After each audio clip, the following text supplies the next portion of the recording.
as a way of making sure that I don't develop a style, or I don't develop a modus operandi that is reliable, because then I can't be in that state of mind. So I should spend my 10 minutes telling you about what axiality is. These are called axial stones, and those are called axial drawings. The stones are balanced, they're not stuck together. That one in particular, you could breathe on it from a certain angle and it probably would fall. I had serious questions whether I'd be able to put it up here because the day before it wouldn't work. So when I have shows, it's a problem. And you don't show in San Francisco. Huh? You don't show in San Francisco. No, San Francisco's out. I actually thought about that at the time, years ago, when I had actually kind of the first, for me, important show in New York, 2006. The question came up as to whether we could get those balance things for earthquakes that, the gyrospheres, basically, that work out. But I don't know when I start something what it's going to be. And that's what turns me on, I think. And that's true in writing, or it's true in making music, or certainly true in these cases. The stones attract each other. And I, in the medium of the attraction, that's how I see it.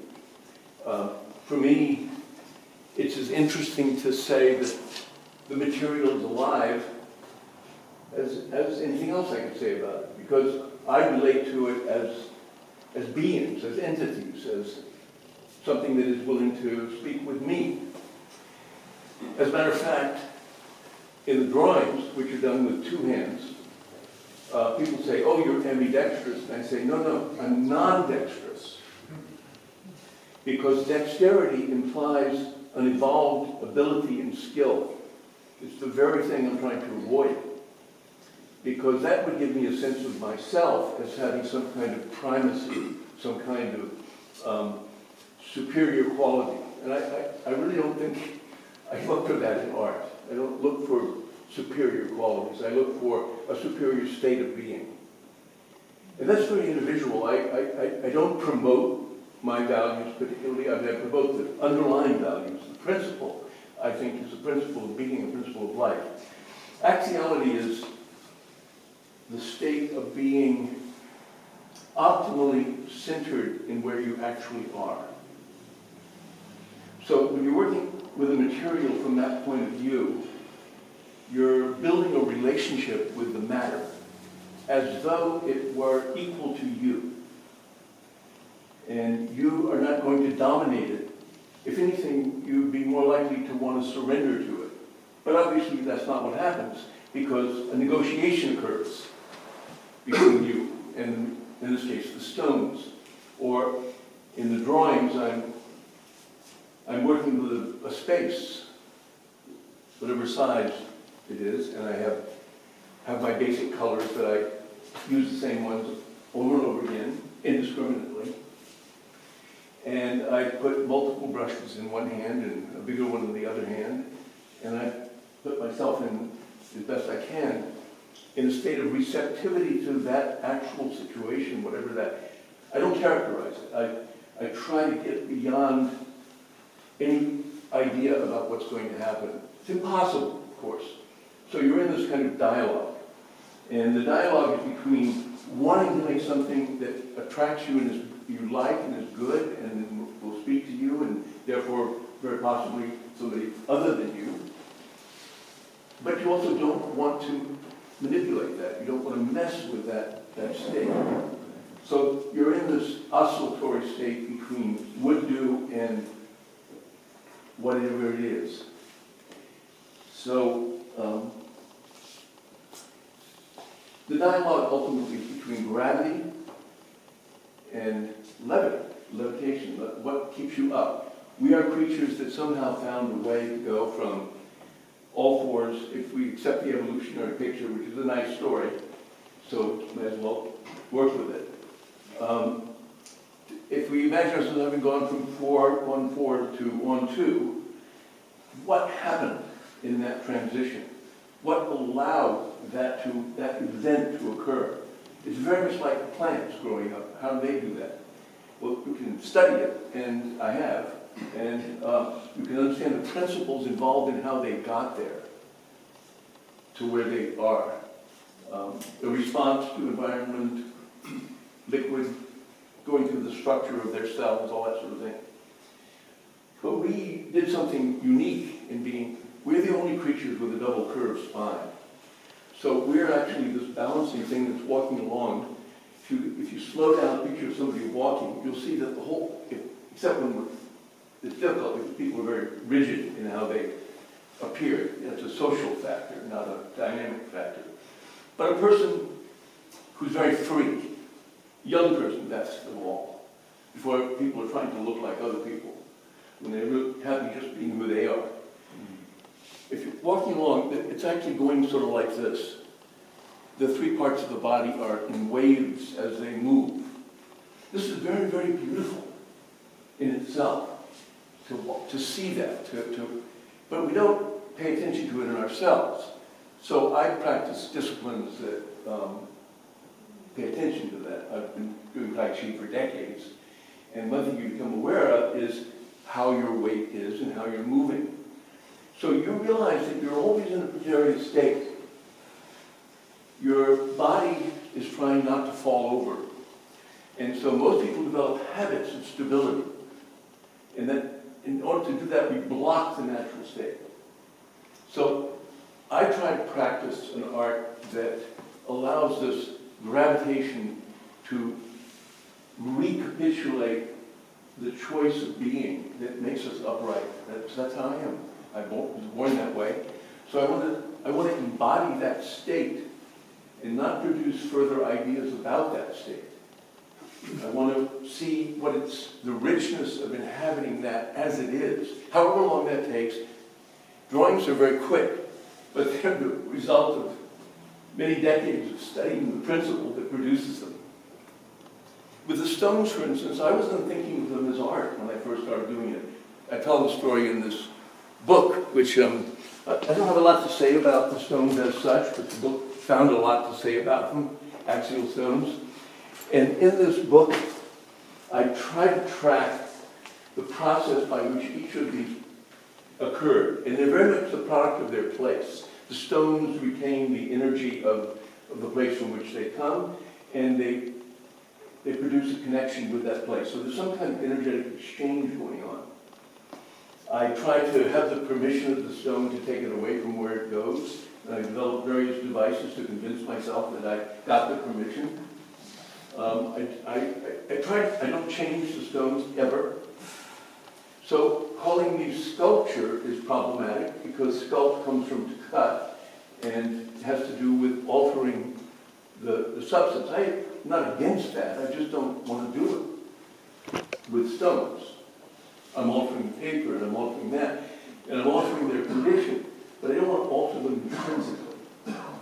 I want to respect them, and I want to see what happens when I'm in this neutral space in relation to them. And I want to dialogue with them. I want to be in some kind of productive conversation with them. And I would want them to impart that state to other people. So I really had the idea that it would be fantastic to make things that when people understand what they are, they interest a person startled because they're dangerous. You touch them, they will fall, and maybe they will hurt you. They've never hurt me for some reason, but we got so far done pretty well with that. But they could, and I know that. And so I'm working with a lot of respect for the potential for harm and the potential for distortion. I don't do anything to them that I wouldn't do to myself, in principle. That is my way of being in my body, which I study so that it's as free as possible. I try to bring, they've been lying around for millions of years. And not all of them are up for this kind of activity.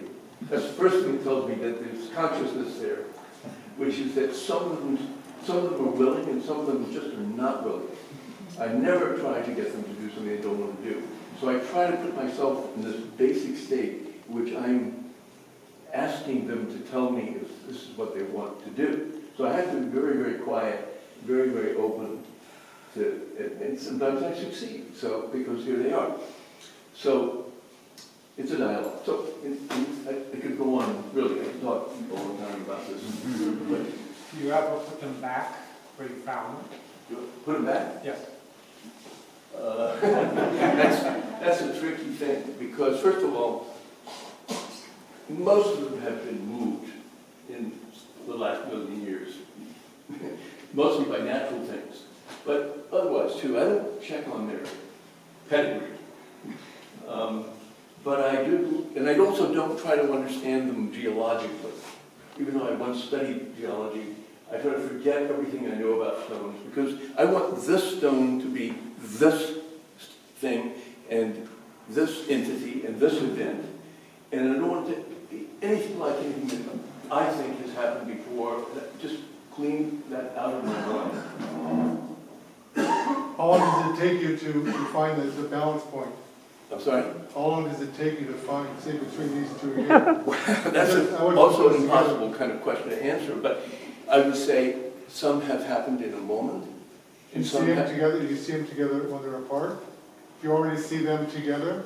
Or do you just... I do see the stones together. For instance, I'll give you one story just to tell you these two here. This stone underneath had been on our property forever. You know, I just looked at it and this is an awkward, weird stone. It's got a funny shape. And once I started doing the Axial Stones,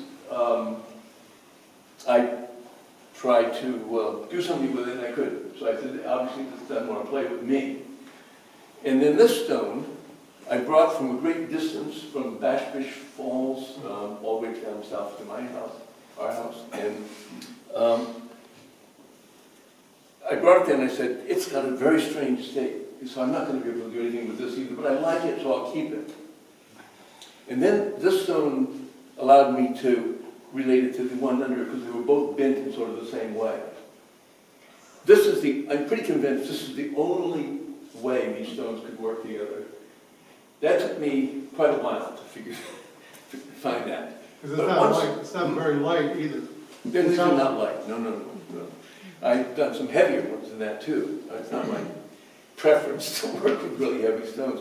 Actually, the first year after a friend of ours had balanced stones in it, I never was very interested in stones in any particular way, actually. But once this friend, Shie Hasegawa, artist, Japanese artist, had balanced two stones with circles on them, they're pictured in the book, I thought, wow, that's incredible. And I just couldn't take my hand. I said, I have to touch this. Do you mind if I touch it? She said, I don't care. She was very nonchalant about it. I said, I just want to move it a little bit. So I worked with it, and as soon as I moved it, it went to a slightly more precarious balance. This thing, this shiver went through my body. And from that point on, I couldn't keep my hands off stones. Literally, I was just picking up stones and seeing what they would do with each other. It was like I caught a virus, speaking of viruses. And so I did them for a year on the tabletop, just studying the properties, seeing what is this thing that's going through my body when I touch these stones, what's this all about? And why does it get more intense when they are more precarious? What is the relationship between intensity and precarity? So I studied that for the year. And at one point, there's a story to tell in the book in greater detail, but I was working with these, I got the impulse to work with these bigger stones. They were just a little bit bigger, but quite a bit bigger than the little things on the table. And working with them, it took 8 hours before, and I couldn't stop. But then I got so frustrated, it was dawn. The dawn was coming. I said, look, I'm going to try one more time. I'm going to go find a mate for you. It was the top stone. And I'm going to try to find a mate for you. But I had tried many different stones. I'd gone outside and brought in stone and tried. Nothing would work with the stone. I said, one more chance, and then I'm going to throw you back down the hill, and you will join your friends, and you will not be one of, you apparently wanted to play with me or something, but maybe you just wanted to make a fool of me, but whatever it is, so I'm having this crazy conversation with a stone. After 8 hours, I was pretty much in that kind of state of mind. And I go out, and my hand feels a stone in the box of stones that I had collected. And I grab that stone without looking at it, and I bring it in, and I put it down, and I turn it over, and I pick the stone up, and I start working with it, and it went right up. And it's the most incredibly beautiful thing that happened. And at that point, I knew that this had graduated from tiny little stones to substantially bigger stones. And at that point, the thought went through my mind, art. And from that point on, I considered it an art form, but did not, even 1 second before then, have the idea that I was practicing an art form. I thought I was studying a principle that was intrinsically related to my practice of the body. So